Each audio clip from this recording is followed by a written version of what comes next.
आराध्य देव के श्री चरणों में सत सत नमन। मैं अभिनंदन गादिया सूरत से जैन हिंदी ऑडियो बुक में आपका स्वागत करता हूं।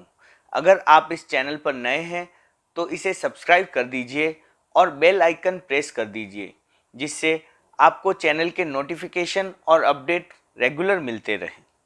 जैन हिंदी ऑडियो बुक में आपका स्वागत है। यात्रा एक अकिंचन की, युवाचार्य नियुक्ति का उत्तरकाल। मेरा विद्यार्थी जीवन और कार्यकारी जीवन दोनों गुरुदेव की कृपा से परिपूर्ण रहे। मुझे लगता था कि मैं गुरुदेव के लिए आकर्षण बना हुआ हूँ। युवाचार्य पद की नियुक्ति के बाद अनुग्रह का प्रसाद सद्गुणित हो गया, इस कथन में अतिशयोक्ति नहीं है। मैं मुनि अवस्था में था तब अपेक्षावश मेरा चातुर्मास दिल्ली सन 1964 में हुआ। उस चातुर्मास में अध्यात्म साधना केंद्र और अनुव्रत न्यास की पृष्ठभूमि तैयार हो गई। चातुर्मास के बाद मैं फिर गुरुदेव की सन्निधि में पहुंच गया। उसके बाद अपेक्षावश अल्पकालीन प्रवास समय समय पर गुरुदेव के विहार क्षेत्र से भिन्न क्षेत्र में होता रहा। युवाचार्य पद पर नियुक्त होने के बाद 2 दिन का स्वतंत्र विहार हुआ। विक्रम संवत 2035 फाल्गुन कृष्णा नवमी दशमी में दुधवा खारा से टमकोर गया। मेरे साथ 9 साधु और 7 साध्वियाँ भी थी। 2 दिन पश्चात फाल्गुन कृष्णा 23/2/79 को मैंने राजगढ़ में आचार्य श्री के दर्शन किए। बहुत बड़े जुलूस के साथ स्वतंत्र रूप में प्रवेश किया। प्राय सभी साधु अगवानी करने आ गए। जैसे ही मैं कोठारी भवन पहुंचा, आचार्यवर हॉल के बरामदे में अगवानी करने पधारे। वहां से हम प्रवचन पंडाल में गए। ज्यों ही मैं आचार्यवर को वंदन करके उठा, आचार्यवर ने मुझे छाती से चिपका लिया और इतना स्नेह प्रदर्शित किया कि मैं भाव विभोर हो उठा, गदगद हो गया। आचार्यवर ने कहा, युवाचार्य महाप्रज्ञ 2 दिन की संक्षिप्त यात्रा कर आ गए। मैं यहाँ अधूरा आया था, आज हम पूरे हो गए हैं। पहले मैं अकेला काम करता था, अब हम 2 हो गए हैं। 1 लो 2 मील 52 वीर। मुझे विश्वास है कि मानव जाति के लिए ये मुझसे भी सवाया काम करेंगे। आचार्यवर का आशीर्वाद प्राप्त कर मैंने धन्यता का अनुभव किया। आचार्यवर वहाँ से दिल्ली पधारे। आचार्यवर की पंजाब यात्रा निश्चित थी। आचार्यवर ने कहा, तुम्हारा दिल्ली रहना आवश्यक है, तुम कुछ दिन यहाँ रह जाओ। आचार्यवर ने पंजाब की ओर विहार कर दिया। मेरा यह पृथक प्रवास लगभग 2 मास का रहा। इस प्रवास में जीवन विज्ञान और प्रेक्षा ध्यान का व्यापक वातावरण बना। पूर्व वित्त मंत्री श्री सुब्रमण्यम, पूर्व थल सेनाध्यक्ष ओपी मल्होत्रा की धर्मपत्नी आदि अनेक प्रबुद्ध व्यक्ति अनेक दिनों तक लगातार प्रेक्षा ध्यान का अभ्यास करने के लिए अनुव्रत भवन आते रहे। श्री सुब्रमण्यम ने कहा, प्रेक्षा ध्यान के प्रयोग से मेरी स्थिति अपूर्व बनी है। पहले मैं ट्रेन, प्लेन आदि की यात्रा में अपना समय बातचीत करने या पत्र पत्रिका पढ़ने में व्यतीत करता था। अब मैं उस समय प्रेक्षा का प्रयोग करने में तन्मय बन जाता हूँ। मेरे मित्र पूछते हैं, क्या तुम इस प्रकार निकम में बैठे बोर नहीं होते? मैं उनसे कहता हूँ, मैं बिल्कुल बोर नहीं होता, अपने आप में डूबा रहता हूँ। जब तुम बात करते हो तो अवश्य बोर हो जाता हूँ। श्री सुब्रमण्यम ने कहा, महाराज, मैं जुकाम से बहुत पीड़ित रहता था। मेरे जीवन की यह स्थायी बीमारी थी। प्रेक्षा ध्यान के प्रयोग से इस बीमारी से मुक्ति मिली है। मानसिक एवं भावात्मक स्थिति में भी बदलाव आया है। मैं दिल्ली से रोहतक, हिसार, हांसी होते हुए टोहाना पहुंचा। टोहाना में पहली बार मेरा जन्म दिवस प्रेक्षा ध्यान दिवस के रूप में मनाया गया। सुनाम, संगरूर, धुरी, मलेरकोटला की यात्रा करते हुए मैंने लुधियाना में पूज्य गुरुदेव के दर्शन किए। क्षेत्रीय द्वैत अद्वैत में बदल गया। लुधियाना का चातुर्मासिक प्रवास संपन्न हो रहा था। गुरुदेव ने कहा, हम मर्यादा महोत्सव संगरूर करेंगे। तुम यहाँ से जैन विश्व भारती लाडनू में मर्यादा महोत्सव का कार्य संपन्न करोगे।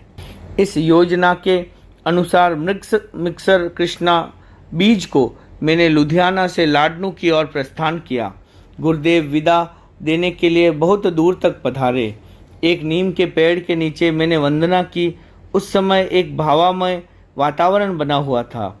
शब्द मूक हो रहे थे और भाव वाग्मय बन रहे थे। प्रस्थान के 5 दिन बाद मुनि पूनम चंद जी गुरुदेव द्वारा लिखित पत्र लेकर आए। उसमें लिखा था, युवाचार्य श्री महाप्रज्ञ सादर सुख पृच्छा। धर्मपाल जी की कोठी से जब हमने चतुर्विद संघ के साथ विदा किया, तब उस नीम के वृक्ष के नीचे हम दोनों के कंठ अवरुद्ध थे। विशेष बोल नहीं पाए, पर अत्यंत उल्लासपूर्ण वातावरण में विदाई हुई। प्रसन्नता। मार्ग में स्वास्थ्य का ध्यान रखते हुए सानंद विहार करना और लाडनू जैन विश्व भारती में यथा समय सानंद पहुंच जाना। तुम हमारे संग की निधि हो। मेरे मन में तुम्हारे प्रति जो हार्दिक वात्सल्य भाव है, वह न वाणी का विषय है और न लेखनी का। वैसे तुम्हारे मन में भी जो श्रद्धा भाव है, वह भी वैसा ही है, अनिर्वचनीय है। बस वैसा ही दोनों का भाव प्रवर्धमान रहे। हम मिले जुले प्रयत्न से शासन की दीर्घकाल तक सेवा करें, शासन को शिखर पर चढ़ाए, यही अनंत मंगल कामना है। शिवास्तु ते पन्नथान 9/11/79 फिल्लोर। आचार्य तुलसी। गुरुदेव संगरूर मर्यादा महोत्सव संपन्न कर लाडनू पधार रहे थे। मार्ग के मध्य गुलेरिया गांव आया। हम लोग लाडनू में प्रवास कर रहे थे। हम अगवानी के लिए लाडनू से विहार कर गुलेरिया गांव के बाहर पहुंचे। वहां एक बालू के टीले पर गुरुदेव के दर्शन किए। गुरुदेव ने उस मिलन को एक पद्य में गुम्फित किया है। गुलेरिया के रेतीले टीले पर मधुर मिलाप हुआ। युवाचार्य आचार्य युगल का आपस में आलाप हुआ। जंगल में मंगल का दृश्य अनोखा, अद्भुत लगी बहार, सदा फूलता फलता खिलता, श्री भैक्षवगण वन गुलजार। गुरुदेव से अलग विहार करना मुझे अच्छा नहीं लगता था और गुरुदेव को भी अच्छा नहीं लगता था, किंतु कार्यवश वैसा करना आवश्यक होता था। मई 1983 अहमदाबाद प्रवास के बाद गुरुदेव वाव के रास्ते से बालोतरा पहुंचे। मैं माउंट आबू में प्रेक्षा ध्यान शिविर का संचालन कर बालोतरा पहुंचा। 17 जुलाई 1983 2 मास के बाद मैंने गुरुदेव के दर्शन किए। गुरुदेव ने उस मिलन को एक पद्य में निबद्ध कर लिखा। चले अहमदाबाद से करते निज निज कार्य, आज मिले बालोतरा युवाचार्य आचार्य। सुजानगढ़ के गांधी आश्रम के पास मैंने आचार्यवर के दर्शन किए। उस समय आचार्यवर ने संस्कृत श्लोक के पदों के साथ मेरे अभिवादन को स्वीकार किया। विक्रम संवत 2037 मिक्सर कृष्णा चतुर्दशी, दसानी गेस्ट हाउस के ऊपर मध्यवर्ती कमरा, रात्रि का समय। मुझे हल्का सा ज्वर था। मैं विश्राम कर रहा था। अकस्मात गुरुदेव वहां पधारे। मैं आसन को छोड़ पट से नीचे बैठ गया। गुरुदेव पट पर विराजे।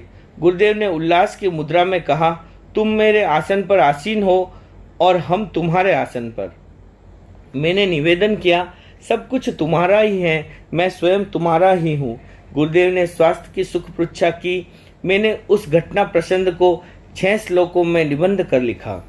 एक बार रात्रि के समय में मुनि वर्ग 2 श्रावक आचार्य वर्ग के पास उपस्थित थे। मुनि मधुकर, मुनि हीरालाल, सुजानगढ़ वासी मुनि नगराज जी, मुनि श्रीचंद जी, मुनि दुल्लराज जी, मुनि किशनलाल जी, मुनि राजेंद्र जी, ये 7 साधु उपस्थित थे। मुनि धनंजय, शुभकरण दसानी, श्रीचंद बैगानी, ये सभी आचार्यवर के चरण कमलों में आसीन थे। मेरे लिए बिछाए गए पट पर आचार्यवर विराजमान हुए। उल्लास और विनोद के साथ आचार्यवर ने कहा, तुम मेरे आसन पर आसीन हो गए हो और आज हम तुम्हारे आसन पर बैठे हैं। मैंने कहा, यह सब तुम्हारा है और मैं भी तुम्हारा हूँ। बाद में विकल्प उत्पन्न हुआ, यह क्या आश्चर्य, तुम तो मेरे मन में आसीन हो, फिर आसन की क्या बात। प्रसाद को सद्गुणित करने वाले प्रसंग अनेक हैं, उनमें से कुछ एक का आंकलन किया गया। ओम अरहम।